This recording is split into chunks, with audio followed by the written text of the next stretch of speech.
case you haven't watched our previous videos, we're a family of 5 who have recently moved from Australia to Croatia.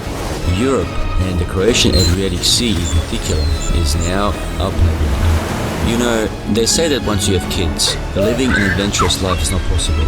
How can you just pick up and move to another country? What are you gonna do in a small town? Why are you buying a boat? It's just a waste of money. Well, we refuse to accept this narrative. We made it our mission to continue to travel and explore, now as a family. On this trip, we try and prove everyone wrong by finding sandy Australian-type beaches in Croatia. We also try and get to a remote, uninhabited, brutal female prison island, which is now ruled by wild, ferocious deer. We're here, guys. Okay, well, the island used to be remote, I guess. But during the warmer summer months, a lot of day trippers and tourist boats make their way to the island, and with good reason. They're all from the prison. There used to be a prison here. The little jetty used by the day trippers was completely full. So we dropped our anchor and tied back to the shore, which meant we had to swim to shore. But in 35-degree heat, this is totally fine with us. The boat just tied up like this. And we're gonna go for a bit of a explore. Let's go, guys. So, what is this place, you ask yourself? It's St. Gregory Island, and once upon a time, it used to be a hellhole. All the way up there is a prison. Is it? Okay, who's gonna go into the prison? No, it's abandoned. The brutality of dictatorship still lies trapped between the walls of this prison. A women-only prison. It was a taboo topic for many years. You can see the inscription of Tito up on top of the hill. During socialist Yugoslavia, this boatless paradise was not a place anyone wanted to go to. Look at this, Elon. This is where they had the prison camp. People were locked up here. They did the wrong thing based on what the government said, like, you know? Now, maybe these days, they wouldn't have done the wrong thing by the government. It really depends on timing, doesn't it? Little information is available for Sveti Grgur Island during these years. But some sources suggest that the conditions were brutal and inmates were subjected to moral degradation, such as being forced to beat each other. A large triangular structure visible on approach was built by the convicted women and served as a reservoir to capture rainwater. One of the ruins right on the beach is now a restaurant. But we were here for something else as well. Found them finally. Herds of deer come to the beaches in search of food.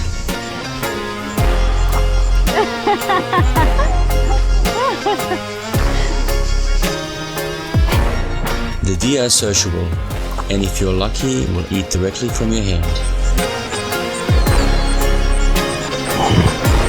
You said you want to go to a sand beach. Yes, actually, yes. Yeah, I think we'll go to a sand beach. There's a few sand beaches around Arab Island, which is just around the corner.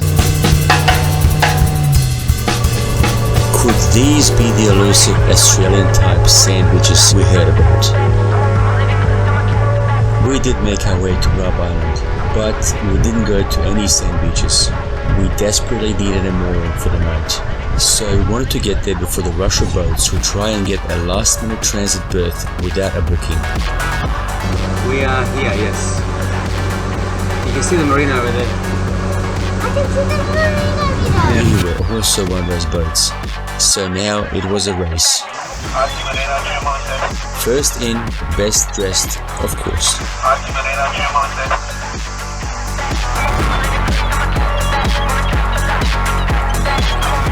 Something about a cold beer. I really don't know if there's anything better than a cold beer after a day in the sun. This was my bed last night. That's all you need. Sleeping under the stars. Beautiful. Everyone's still asleep.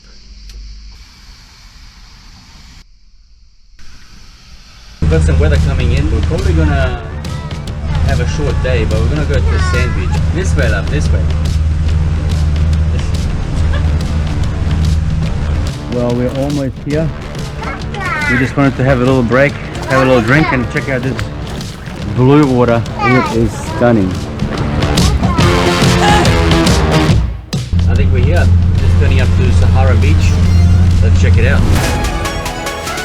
Elon and Vida were at the front watching the depth and reporting back to Look me. how deep it is. Well, it's, 7 meters now. We knew the entire cove was quite shallow. We wanted to get as close as possible without actually hitting the bottom.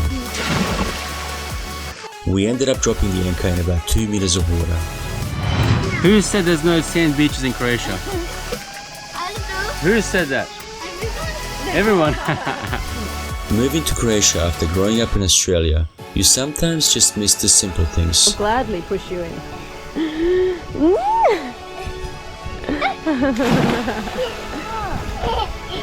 Like feeling the sand under your feet when at a beach. Now don't get me wrong, pebble beaches are awesome, but today we almost felt like we were back on Moreton Island, which is a gorgeous sand island an hour away from Brisbane, Australia. Sahara Beach on Rab Island. Probably one of the closest things you'll get to an Australian beach in Croatia. It's shallow all the way from here to the beach, so very similar to Australian beaches. Very similar to some Australian beaches, I should say. Let's go! Can I feel the sand? Sand! But our excitement was short-lived. The wind picked up quite a bit. Me and the kids are here. The weather came in early and surprised everyone, including us. Oh my god. What? Something just came over the boat. At this point I had already gone back to the boat, so Esha was at the beach with all the kids. But when the wind violently increased, she was stuck with them in the beach, as there was no way she could get all 3 kids back to the boat safely. After trying a few times but getting blown away into the wrong direction, she realized that this wasn't going to be easy. Luckily we managed to flag down a couple on a smaller boat, who also saw all the commotion and helped Esha and the kids onto their boat safely. I was watching this unfold but wasn't sure if I should leave the boat, as the wind was so strong I was worried the anchor would come loose. Note to self, make sure you get the family back to the boat before any incoming weather. Where are they? Yeah, it just suddenly got so full on. Man, all of a sudden there was no way I could bring this. Is it pretty deep here, Eddie? Yeah, it's deep enough. Yeah, we gotta go drop the anchor. Drop it! The gusts came in strong and ripped our cushions off the bow again for a second time in 2 trips. It's very shallow, he's gotta hurry up and we gotta just leave. It was great they were still in the cove, but getting close enough to shore without hitting the rocks was a challenge. Oh my god, they are very heavy. The engine can hit the rocks, we have to move. So it's really shallow here, so we just need to try and move quickly in case the motor hits the rocks.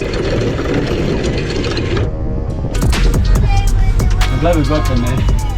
What's with the cushions? We keep saving their lives. Now that we're out of that crazy wind, random wind situation, we're now just deciding to head back to Croatia because the wind's picking up. The temperature dropped by about 10 degrees in the space of 30 minutes. After all the excitement, we were cold, hungry and tired. It was time to head back and plan our next adventure.